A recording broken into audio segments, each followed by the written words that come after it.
Okay, YouTube, this is Nezarek. Welcome to Cars 101, Episode 1.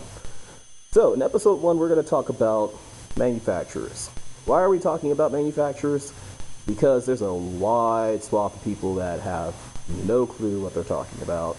I hate to say it like that, but you hear people, you see a person pull up in a Mercury Marauder, and they look at a Crown Vic and they tip their nose like, "Ew, that's nasty." It's the same car. You're driving the same car right now. Okay, it's just something that needs to be addressed. Okay, so let's talk about manufacturers. Okay, the big three in America, and we're going to stick to the American market because if I get into the world market, it's going to be too much. But in America, the big three are Ford, GM, and Chrysler. Okay, Chrysler owns Dodge, Jeep, Plymouth, a whole bunch of other crap I can't even think of right now. Every time I think about them, I can't remember what they own. Okay, but the PT Cruiser, the Plymouth Cruiser, Dodge Neon, that's all Chrysler. Okay, the Plymouth Neon, same exact car. So I mean, that's all Chrysler. Okay. GM owns way more companies. They owned GM used to be Pontiac, Saab, Saturn, who else? Saturn, Chevy, of course, Buick. Yeah, they own a lot of companies. Cadillac, GMC. They own a lot of companies. Okay, that's GM. GM is really freaking big. Okay, Ford is even bigger than GM, but GM is really big. They have a lot of product. Okay. So anyway, let's go to Ford. Ford around the world is different in every geographical area, and it's still one company, and that's a really big myth that's kind of rumor that's floating around, is that Ford of Germany is not the same as Ford of America. Yeah, it is, actually. Ford of America can shut down Ford of Germany. It won't happen because Ford of Germany makes a really decent amount of money, and Germans like Fords, okay? Because Germans make Fords. Ford pretty much came up with the idea of don't try to sell a product that works here in the States over in a different country. Have the people in that country build the product for their country because they're from there. They know what people there like because they like it too. So it works. It works out well. Okay, it works out very fucking well. Okay, so Ford is Ford everywhere, but Ford also owns different companies. Ford used to own Range Rover. Ford used to own Jaguar. Land Rover. Ford used to own Land Rover. Ford used to own Jaguar, Aston Martin. Who else?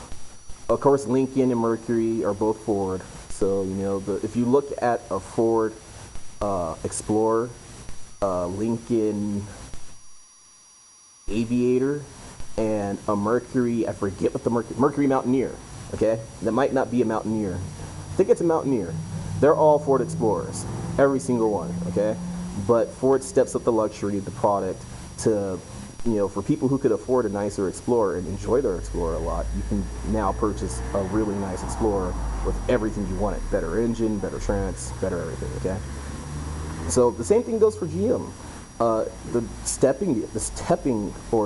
pecking order in short is it starts off with Chevy, which is the everyman's brand. Then it goes up to Buick, Cadillac, as far as luxury goes. Okay, the performance brand for GM is Pontiac, and it's gone now. So Chevy's kind of taken that mantle away. Buick used to sneak in some pretty good things in the 80s and in the 90s and in the early 2000s that is almost all that disappeared. But I mean, they still try, just not as much as they used to back in the day. So I mean, that's how it works, and that's why people, in short, go and get different things. My first car was a Buick, so I have a soft spot for Buick. I'm glad that they're still around, and I would own a newer Buick. But I mean, that's how it works. As far as Japanese manufacturers, most of them don't do this, okay?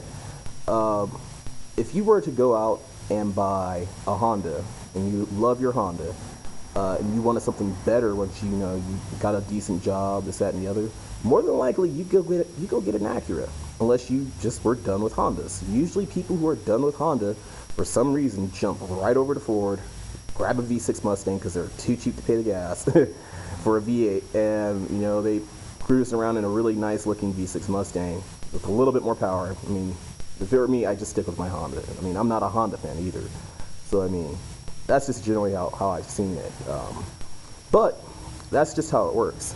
Now, Honda has Acura as their American brand. It used to be a strictly American brand. It's slowly but surely turning into a world brand because Acura does so well in the States.